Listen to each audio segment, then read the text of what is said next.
Moet ek bietjie harder sit vir hom? Okay.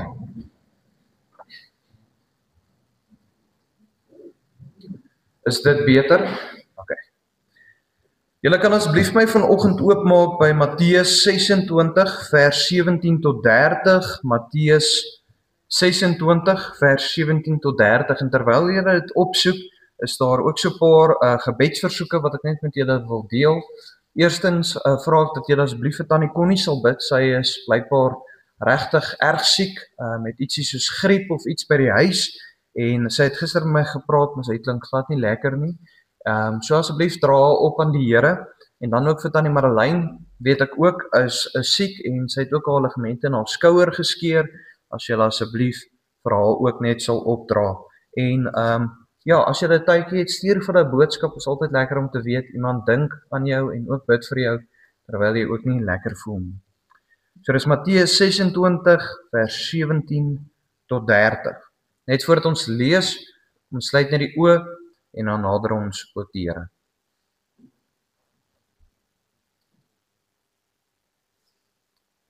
Vader, ons kom vanoggend na U toe. En Vader, soos wat ons nou gesing het, mag ons 'n ontmoeting hê met U. Elke liewe een van ons. Vader, mag die kerk vanoggend wees soos in die ou dae in die tuin van Eden. Mag U kom wandel tussen ons met U Gees. En Vader, mag U Gees elke hart voorberei. En Vader, waar ons nou so mooi lied gesing het van ons redder, ons verlosser, Vader, mag dit waar wees nou tans in ons harte. Mag Christus die sentrale punt wees. En Vader, waar ons nou so uit 'n besige jaar uitkom en alweer voortkyk na 'n volgende besige jaar met al sy dinge. Vader, mag U al daai denke op sy sit en Vader, mag U ons herfokus op U woord. En Vader, ek prys U vanoggend ook sodoende soos wat oom Freddy ook gesê het, vir die dinge wat U laas jaar ook hier in ons midde gedoen het. Vir elke vrug wat gegroei het, vir elke mens wat U gevind het, en ook elke mens wat 'n dieper verstaan van U verkry het. Maar Vader, mag hierdie jaar iets spesiaals wees, mag ons op 'n dieper manier groei in U weë en op 'n dieper manier wandel in die Seun se voetspore. En Vader, mag ons hierdie intieme verhouding met Hom aanknoop. 'n Verhouding waarna ons uitsien elke dag om met Hom te gesels, deur Hom te gesels en tot U te gesels, liewe Heer. En Vader, waar ons vandag oor die nagmaal gaan preek, miskien uit 'n ander oogpunt uit, liewe Heer. Vader, mag U elke woord seën, mag U my gebrokenheid seën en my sondigheid ook op sy sit, sodat elke woord wat gespreek word ook volgens U weë, U waarheid sal wees en tot eer en verheerliking van U naam. Vader, ons vra al hierdie dinge omrede U heilig is. Amen. So as ons vanoggend lees uit Matteus 26 vers 17 tot 30, wil ek net eers die tema met julle deel en ek glo dit sal vir julle ook so 'n bietjie ander perspektief gee.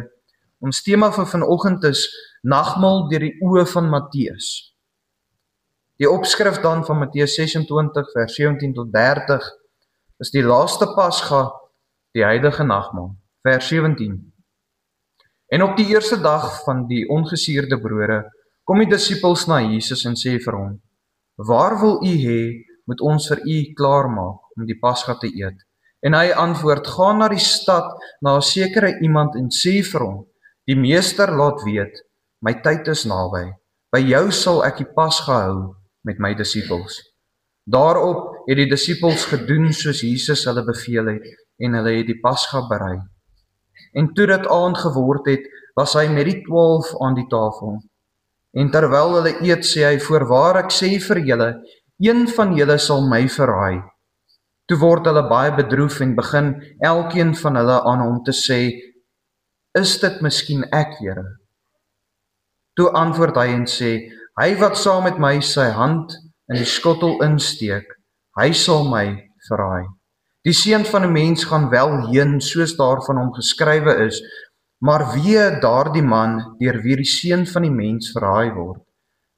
Dit sou vir hom goed gewees het as daardie man nie gebore was nie. En Judas, wat hom sou verraai, antwoord en sê, is dit miskien ek, Rabbi? Hy antwoord hom, jy het dit gesê.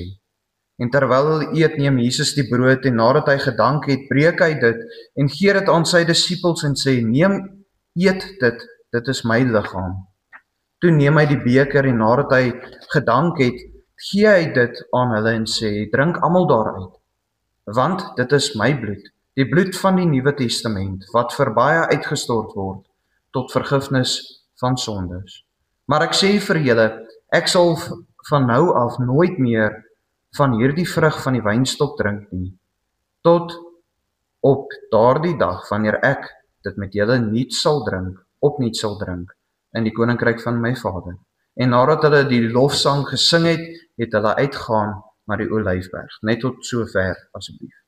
En soos wat julle weet, is eintlik vanoggend die eerste Sondag en ook sodoende van die nuwe jaar, maar ook die eerste nagmaal van die nuwe jaar. En ek het dit sodoende goed gedink om te preek oor die nagmaal, maar om onsself so 'n bietjie te vernuwe. Ek dink ons almal het al miskien honderde preke oor die nagmaal gehoor, maar nie eintlik te fokus vanoggend op wat die nagmaal beteken nie, maar miskien bietjie meer te gesels oor ons voorbereiding. Wat is dit behoort om te kweek in ons as ons dit gebruik? Wat is die gevoel wat ons moet verkry? Is dit vreugde? Is dit net hierdie tugtiging wat voor die tyd gebeur, waar jy vra, Here, ondersoek my hart, wys my sondes uit, of is daar meer tot dit? En hoe spesiaal moet dit eintlik vir ons wees? En sodoende, as ons vanoggend begin, wil ek net so 'n paar dinge met julle deel. Soos wat julle weet, oor die jare, veral in die 1800s, 1600s, 1400s, was daar baie kunstenare wat skilderye geverf het en geteken het oor Bybelse gebeurtenisse van die Bybelse tyd.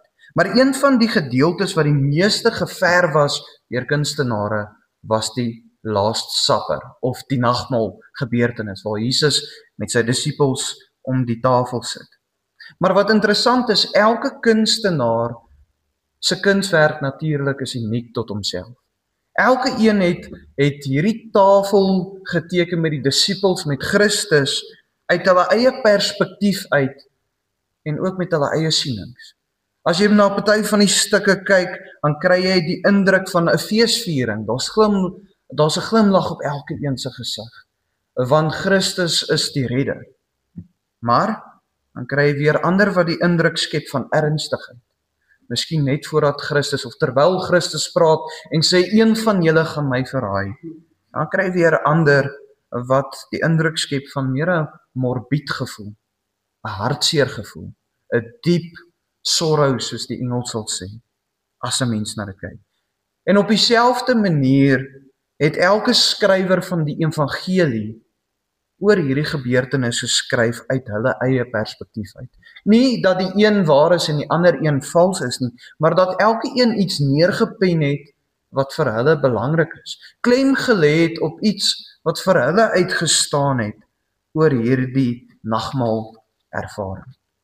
So as ons vanoggend na ons hoofteks gedeelte kyk, gaan ek dit in 4 gedeeltes opdeel en 4 observasies maak wat ek wil graag hê elke een van ons moet toepas voordat ons die nagmaal gebruik en terwyl ons dit gebruik.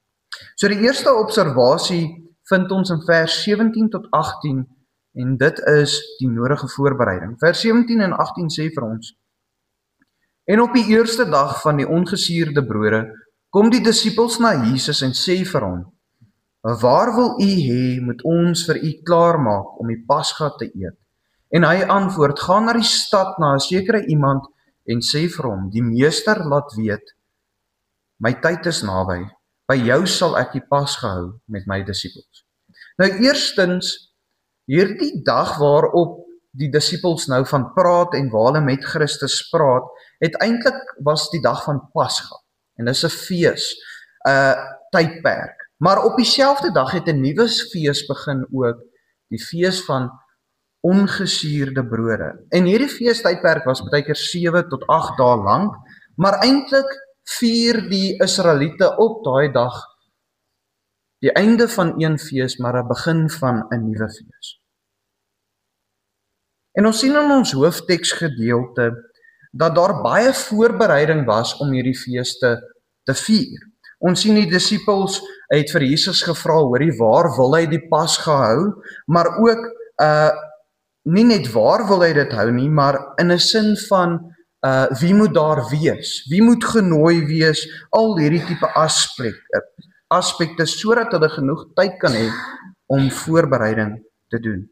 En Jesus sê toe vir hulle moet na 'n man toe gaan, iemand in die stad, en vir hom sê, die meester sê, my tyd is naby. En hierdie man waarvan hulle eintlik praat as ons na die ander evangelies kyk, is 'n man wat vroeër genoem was, wat 'n waterkruik gedra het, en sodoende glo ons dat hy 'n volgeling van Christus was. Ons moet onthou, die nagmaalsgeleentheid van Christus vind op dieselfde aand plaas, net voordat Christus gevang was. En dit is baie belangrik. Op hierdie tydstip is dit die einde van Jesus se wandel amper hier op aarde. En volgens die Nuwe Testament was daar nie net 12 disippels nie, ja, daar was die 12 hoofdisippels, maar daar was honderde ander volgelinge van Christus ook, wat hom gevolg het soos wat hy geloop het van stad tot stad. Maar om die fees te vier moes die disippels ongesuurde brood, krye vrugte en 'n lam kry en ook voorberei. En hierdie ongesuurde fees of ongesuurde brodefees wat hulle gevier het in Pasga gaan terug na Moses se tyd. Onthou julle, ons het 'n reeks gedoen uit Eksodus uit waar God die Israeliete uit Egipte uitgelei het, en voor dit moes hulle die lam se bloed teen die deurkosyne gesmeer het, en ook sodoende het hulle dit Passover genoem, sodat die engel van die dood ook nie sodoende die eerstegeborenes sal doodmaak van die Israeliete nie. En direk daarna het hulle jaarliks hierdie feeste gevier om God te dank vir dit en hulle self te herinner aan dit. Maar die voorbereiding het nie net daar gestop nie. Die man se huis waar hierdie Pasga gehou sou word, moes ook deursoek geword het vir enige yeast. Nou yeast is mos die dentjie wat maak dat jou brood rys. As jy dit nie ingooi nie, dan rys jou brood nie. Hulle moes nie net vir dit gesoek het nie, maar die hele huis deursoek het ook vir enige krummelbrood wat van dit ingehaat het en dit ook verwyder het. Maar ek glo, al is ons nie meer onder die wet van die Ou Testament nie, al hoef ons nie meer as gelowiges al die Israelitiese feeste te vier nie, dink ek is so belangrik om te leer uit hulle uit. Om te leer, wat was eintlik die betekenis van dit, en wat is die waarde wat ons vandag kan toepas in ons midde, in ons tydperk. Net soos wat hulle hierdie voorbereiding al 'n dag, 2 dae voor die tyd getref het, reëlings getref het, huise skoon gemaak het van brood wat yeast in het, van yeast self ook, en ook die lam gaan koop het, en dit voorberei het vir daai dag. So dink ek ook ons moet bietjie meer tyd spandeer op voorbereiding vir die nagmaal. En die rede hoekom ek dit sê, Paulus skryf en hy sê, die nagmaal is die voorbereiding wat moet plaasvind, is 'n voorbereiding van die hart. Nou soos wat julle weet, in die Ou Testament het hulle baie gefokus op praktiese tradisies, op uiterlike dinge. En dis hoekom Jesus het vir die Fariseërs gesê, hulle is mooi buitekant, hulle is hierdie wit grafte, maar met vrot gebeentes binnekant. Want hulle pas als toe wat die woord sê, buitekant, maar hulle harte is vrot. En in die Nuwe Testament weet ons eintlik dat die sleutel tot eintlik alles wat ons leer is, dit gaan oor die wortel van alles, die hart. Die oorsprong van hoekom het jy geld gegee vir daai ou, hoekom het jy geld gegee vir die kerk, hoekom het jy daai goeie daad gedoen, is dit maar net om beter te voel oor jouself, of is dit om die Here te verheerlik? So alles gaan oor daai oorsprong van die daad. En Paulus skryf in 1 Korintiërs 11 vers 28, hy sê, maar die mens moet homself beproef en so van die brood eet en uit die beker drink. Nou beproef beteken op proef stel. Jy moet self ondersoek instel. En dan gaan Paulus aan En eintlik voor hierdie vers, in vers 27 sê hy, ons moet pas op dat ons nie die nagmaal gebruik op 'n onwyse manier nie, of 'n onwaardige manier nie. Hy skryf, wie dan op 'n onwaardige wyse hierdie brood eet, of die beker van die Here drink, sal skuldig wees aan die liggaam en bloed van die Here. Nou wat beteken hierdie vir ons? Hierdie beteken vir ons dat ons harte moet voorberei. En is heel eenvoudig om dit te sê, maar ek dink dit strek verder as om hier op 'n Sondag by mekaar te kom en onthou ons volg tradisie, né? Dit wat ons doen is nie wat die Bybel sê ons moet dit so stiptelik doen nie, waar ons bid voordat ons die broodjie eet, al daardie aspekte. Dit staan nêrens so in die Bybel. Dis tradisie. Ek sê nie daar's iets fout daarmee nie. Maar ek dink elke persoon wat weet, Sondag is daar nagmaal, moet al ten minste die aand voor die tyd begin met sy voorbereiding. Is dit nie eintlik wat hierdie ou fees, wat Christus nie weggemaak het meer nie, hy het dit getransformeer in dit wat hy beteken vir die mensdom, want hy is die woord, en God het op daai manier die Israeliete uit Egipte gelei, sodat Christus daai fees kon gebruik om die ware betekenis te gee van dit. Dit is sy liggaam en sy bloed. En dan kan ons ook sê, dat ek dink in hierdie aspek van selfondersoek, en ons gaan nou so 'n bietjie verder gaan, is daar ook baie keer waar ons vir onsself jok. Nee? Ons vra gou vinnig, Here, wys my as daar enige sonde in my lewe is, en is so, hoeveel minute spandeer ons aan dit? Seker 2 minute, 3 minute op die meeste, en dan gaan ek weer voort met die volgende aspek van die nagmaal. Maar weet julle, as jy vir die Here bid en vra, Here, laat u Gees die sonde in my hart uitwys, sal jy vir ure daar sit. Dis 'n waarheid. As jy dit nog nooit gedoen het nie, gaan doen dit. Dit is so bevrydend, want weet julle elke een het al daai gehad, wat jy voor die Here staan, en jy is eintlik te skaam om die sonde te noem. Het julle dit al ervaar? Dan vermy jy hom half so. Jy bid en dan sê jy net eerder, vergewe my sonde, want jy is so skaam om daai sonde te uiter. Maar weet julle wat? Ons moet, want dit is wat ons vrymaak. Die Here wil ons nie straf nie, dit is hoekom hy die Vader sy seun gestraf het. Ons moet daai konsep verstaan. God wil jou nie straf nie, hy wil net hê jy moet dit na hom toe bring, sodat jy vergifnis kan verkry. En ek dink, oor die jare het ons in die kerk meer die idee gekweek van, God gaan jou straf. God het vir Christus gestraf, sodat ons die ewige kan verkry. God gaan die ander straf, want hy kan nie anderster as om sonde nie te straf nie. Maar die wat in sy seun is, sy straf is al reeds betaal. En dit bring ons dan by die tweede observasie, selfondersoek. En dit vind ons in vers 20 tot 25 wat sê, en toe dit aand geword het, was hy met die 12 aan die tafel. En terwyl hulle eet, sê hy, voorwaar ek sê vir julle, een van julle sal my verraai. Toe word hulle baie bedroef en begin elkeen van hulle aan hom te sê, is dit nie miskien ek, Here?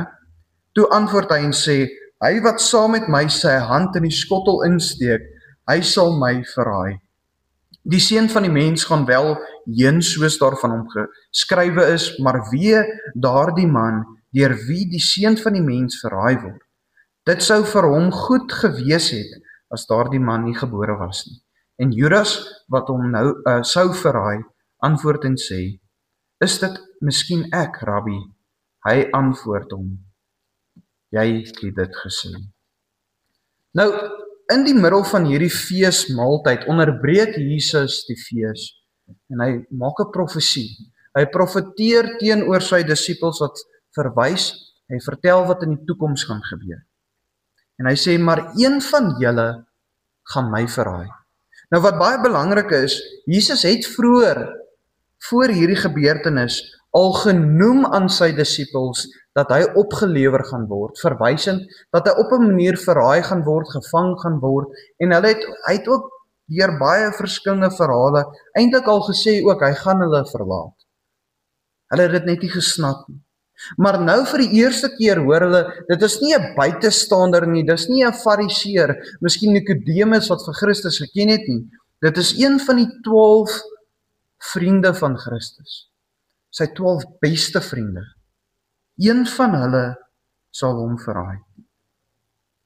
En toe die disippels die hoor, was dit amper soos 'n mes in die hart. En die rede hoekom ek dit sê is, onthou net ook elke een van hulle het hulle lewens eintlik al reeds half opgegee om Christus te volg. Ons dink baie keer, ja, dit is so eenvoudig. Hulle was besig om nette in te gooi en hier sê Jesus net, kom volg my. Al los hulle als en volg hom. Dink gou as jou kind vandag na jou toe kom, né? En hulle sê, daar was 'n oom by die werk wat gesê het ek moet hom volg. Ek het net daar uitgestap en hom gevolg en ek my werk bedank. Hoe sal elke ouer voel daaroor? Ek weet nie van julle nie, maar ek sal nogals 'n paar wyse klappe hê vir my seun as hy dit doen. So julle verstaan, hulle het al reeds eintlik opgeoffer. Dis ouens wat saam met hom al vir 3 jaar nie net 'n pad stap nie, hulle eet saam met hom, slaap in die aand by hom, hoor elke intieme gesprek van hom. En elke een het homself begin ondervraag. En die Griekse woorde wat gebruik word, wat ek nie gaan uitspreek nie, verwys eintlik na 'n diep hartseer wat die disippels ervaar het in daai oomblik. 'n Diep hartseer. En dan ook eintlik 'n term van om geruk te word tot in jou binneste diepstes deur hierdie nuus. Hulle het eintlik gebewe van, hoe kan hierdie waar wees? Elke een het hulle eie toewyding aan Jesus ondersoek en hulle eie opregtheid in hulle harte. Nou die vraag op die gedeelte is eintlik, hoekom het Jesus nie net dadelik gesê, Judas, dis jy nie? En ek dink dis 'n goeie vraag. Hoekom moes hy twyfel kweek amper in al 12 om te sê, een van julle gaan my verraai, ek weet wie dit is, maar ek gaan nie nou sê nie. Ek gaan dit eers so stel. En ek dink dit is 'n baie belangrike vraag.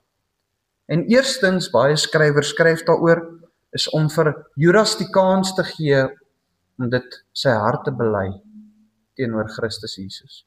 Maar die ene waarvan ek meer hou is van dit kweek dit wat moet gebeur voordat elke een van ons die nagmaal gebruik. En dit is om jouself te ondervraag. Introspeksie te doen oor wat in die hart aangaan. Elke disipel moes homself ondersoek instel in homself om te vra vir homself, is ek nie miskien die een wat dit gaan doen nie? Of is hy eg of is hy vals in sy hart? En die leer ons dat daar 'n groot verskil is tussen twyfel en ook oortuiging. En twyfel kan reg en verkeerd wees en oortuiging kan reg en verkeerd wees ook. En ek gaan dit nou verduidelik. Judas het reeds geweet hy is die skuldige een. Die res het gesê, Here. Kom ek lees dit vir julle, net so. Hulle het hom gevra en dat ek dit net hier vir julle kry.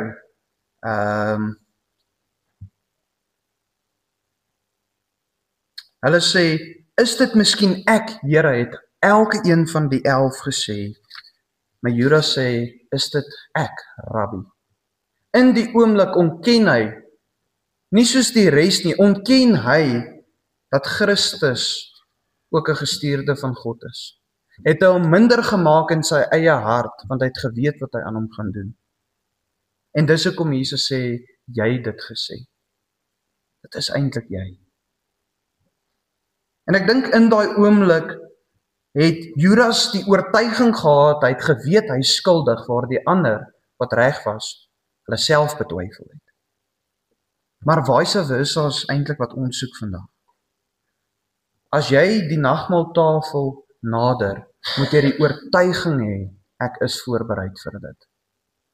Daar moenie twyfel wees nie. As daar twyfel is, dat as jy daai tafel nader, beteken dit, jy het nie die nodige voorbereiding gedoen nie. En nie dat ek sê, jy gaan heilig wees as jy dit gebruik nie, maar ten minste het jy jou hart ondersoek, die sondes wat die Gees jou uitgewys het, gelê voor die Vader se voete, en ook sodoende met 'n rein hart daai tafel genader.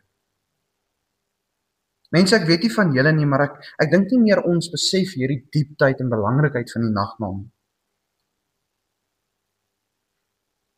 En dan kan ons ook sê, maar as hierdie sondes opkom, al wat jy moet doen is dit bely, erken en vergifnis vra daarvoor.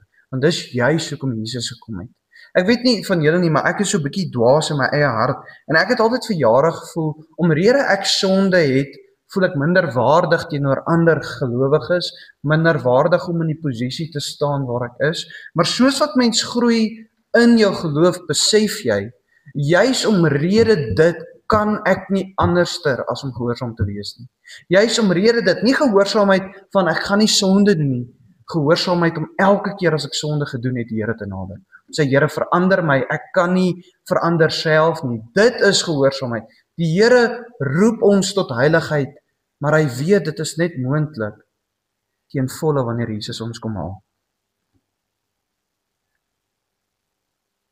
En dan Psalm 41 vers 10 profeteer oor hierdie verraaier, maar ook die seer wat die vriend van Christus sou veroorsaak. Dit sê selfs die man wat met my in vrede lewe, op wie ek vertrou het, wat my brood eet, het die hakskeen teen my opgelig. Dit bring ons by die derde observasie uit, en dit is die ware betekenis van die nagmaal. Ons vind dit in vers 26 tot 28. En dit sê, en terwyl hulle eet, neem Jesus die brood, en nadat hy gedank het, breek hy dit, en gee dit aan sy disippels, en sê, neem, eet dit, is my liggaam.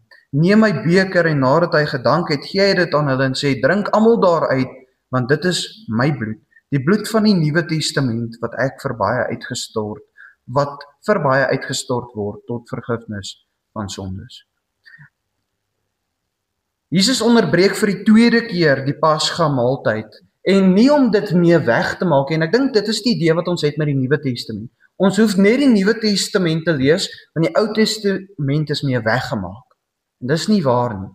Christus het gekom om dit te transformeer in sy ware betekenis. Dit is wat Jesus gedoen het met die Ou Testament. Daar is diepe waarde daarin, en hy transformeer die Pasga in die nagmaal, en hy sê, hy vat die brood, en hy sê, die brood verteenwoordig my liggaam. Sy liggaam, sy lewe, sy menswees, wat gegee was as offer, sodat ons mag leef. En hy vat die beker wyn, en hy sê, die wyn verteenwoordig my bloed, wat uitgestort gaan word, tot vergifnis van sondes. En wat my baie belangrik is, en ek dink nie ons besef dit, mag dit 'n waarheid wees vanoggend as jy daai druiwesap drink en jouself herinner aan hierdie. Hierdie bloed het jy nie net vrygemaak vir een dag nie, hy het jy al reeds vrygemaak. Die bloed is 'n kettingbreker, 'n vrymaking van die straf van die sonde. En ek weet in my eie lewe, en ek weet ook as ek so voor my uitkyk, elke een van ons sukkel met kettingsondes. Is dit nie waar nie? Elke een van ons. Of dit nou uiterlik is, of dit nou innerlik is. Mense, ons besef nie, dis reeds gebreek. As jy in Christus Jesus is, dis reeds gebreek, jy besef dit net nie. Dit is die krag van die bloed van Christus. As ons dit minder maak in ons harte, is my vraag, en ons gebruik dit, doen ons dit nie op 'n onwaardige manier dan. Die is die nuwe verbond. Die is die fees, die hoop en die vreugde wat ons vier elke begin van die maand, as ons by mekaar kom. Dis nie net 'n herinnering nie. Ek wil graag gou vinnig hier vas staan. Ons praat baie keer van die nagmaal as net 'n herinnering van wat Christus gedoen het. Dit is waar, dis een aspek daarvan. Maar dis ook behoort om 'n feesviering te wees van wat hy bewerkstellig het vir ons. Dink gou daaraan, as iemand in die wêreld daar buite wat niks weet van Christendom nie, 'n boekie kry wat vir hom leer wat beteken die nagmaal, en hy stap vanoggend hier in, en hy sit daar, en ons gebruik hierdie. Dink julle hy dink dis 'n feesviering wat gebeur? Of meer 'n tugtiging? Ek dink hy dink is 'n tugtiging. Jesus, ons bely ons sonde, maar in feesviering weet ons is vergewe. Is dit nie eintlik wat dit beteken? En dan net op hierdie punt ook, van in die kerk en in die wêreld. Ek glo ons vier fees lekkerder en meer in die wêreld as in die kerk. Nou, julle weet, ek is 'n ou wat hou van rugby, né? Ek kyk om soveel as wat ek kan. En as ek kan, dan gaan ek Loftus toe of waar ook al van Bloemfontein Stadion toe en ek gaan kyk dit daar vir daai adrenalien wat jy kry, nê? Ek is ook een ou wat skree. Ek hou daarvan. Maar hoeveel van ons, en ek inclusion, vier meer fees as ons gunsteling kunstenaar sien wat optree, miskien sing, of rugby, of ons kinders op Kersfees wat daar is. Ons vier harder fees dan as oor Christus Jesus, wat alles bewerkstellig het, deur wie elke een van ons geskep is, en wie hy gekoop het. Ons is sy eiendom, sy erfstuk. My vraag is, vier ons fees nog vir die regte redes, en mag dit vanoggend ook hier, asseblief as ek hier voor staan, ek wil nie sulke morbiede gesigte sien, smile ook asseblief, dit is ernstig en heilig, dit is waar, maar ons, in ons hoofteksgedeelte staan daar, hulle het lofsange gesing, en hulle het na die berg van die Olyfberg gegaan. En dit bring ons by ons laaste punt uit, die vreugdevolle afwagting. Vers 29 tot 30 sê vir ons, maar ek sê vir julle, ek sal van nou af nooit meer van hierdie vrug van die wynstok drink nie, tot op daardie dag wanneer ek dit met julle nuut sal drink in die koninkryk van my Vader. En nadat hulle die lofsang gesing het, het hulle uitgegaan na die Olyfberg.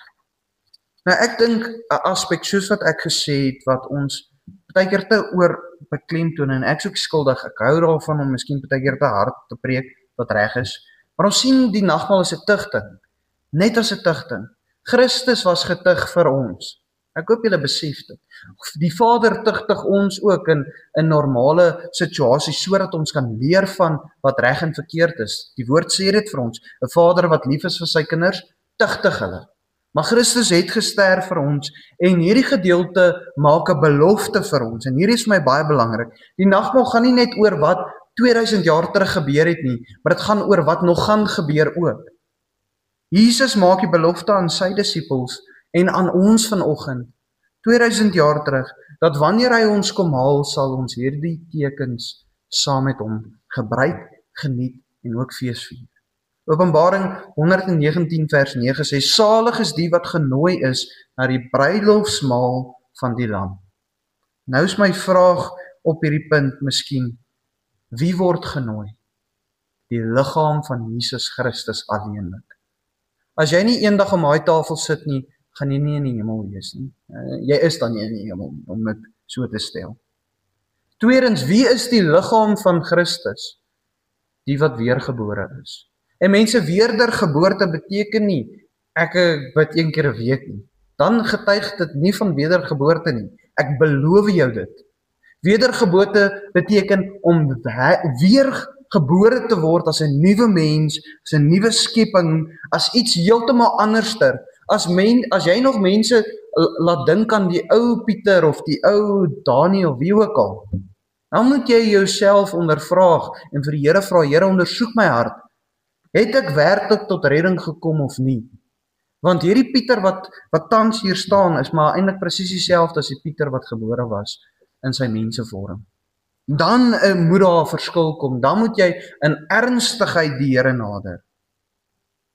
En dan wil ek afsluit met 'n mooi storie, 'n ware verhaal. Nou in die Tweede Wêreldoorlog, soos wat julle weet, was dit nie net die Duitsers wat slegte ouens was nie, die Russe was ook op 'n stadium, en op 'n stadium was die Italianers ook, en Mussolini was daar. Maar die Amerikaners het een dag 'n kerk in Milan in Italië gebombardeer, en toe die troepe van die Amerikaners daar instap, nadat hulle nou omtrent daai hele stad verwoes het, vind hulle hierdie kerk, waar al 3 die mure van die 4 mure heeltemal vernietig is. En toe hulle so instap, die enigste muur wat nog staande bly, baie interessant, het een kunswerk op wat daar hang. En dit is 'n kunswerk geteken deur Leonardo da Vinci, The Last Supper, wat teen die muur hang. En wat vir my so mooi simbolies is van hierdie verhaal is, maak nie saak hoe die wêreld verander nie, maak nie saak in wat se moderne era ons bly nie. Eerstens, die woord bly die woord. Dit is 'n waarheid. Dit wat in die woord staan, as jy dit verander, verander jy vir Christus. Ek beloof julle dit. Openbaring sê vir ons oor die laaste brief, wat gemik is op Openbaring, is iemand, so ernstig sê hy dit, as iemand 'n woord uit hierdie brief uithaal, of bysit, sy naam sal uit die boek van die lewe gehaal word. En dis nie net verwysend in die Bybel nie, as iemand dit vals verkondig.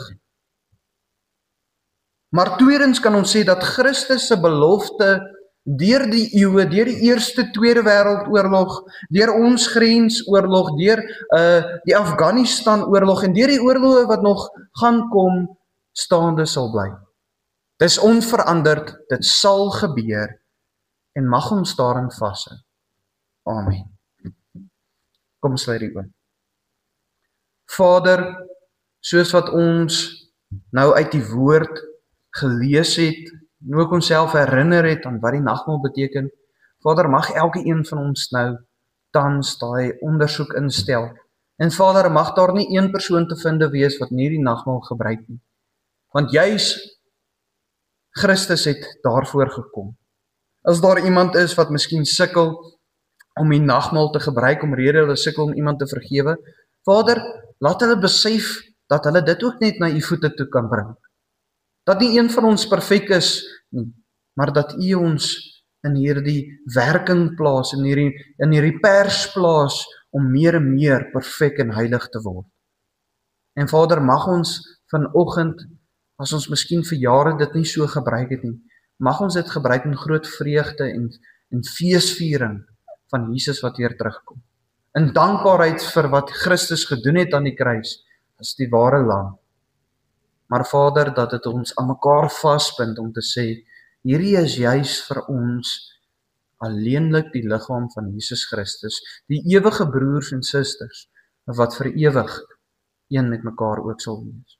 Vader, ek vra al hierdie dinge in u heilige naam. Amen. Dan vra ek asseblief net vir Freddie om vorentoe te kom. Kom ons staan en kom ons ontvang die seën. Die Here is langs jou om jou in sy arms toe te vou. Die Here is agter jou om jou teen die aanvalle van die bose te beskerm.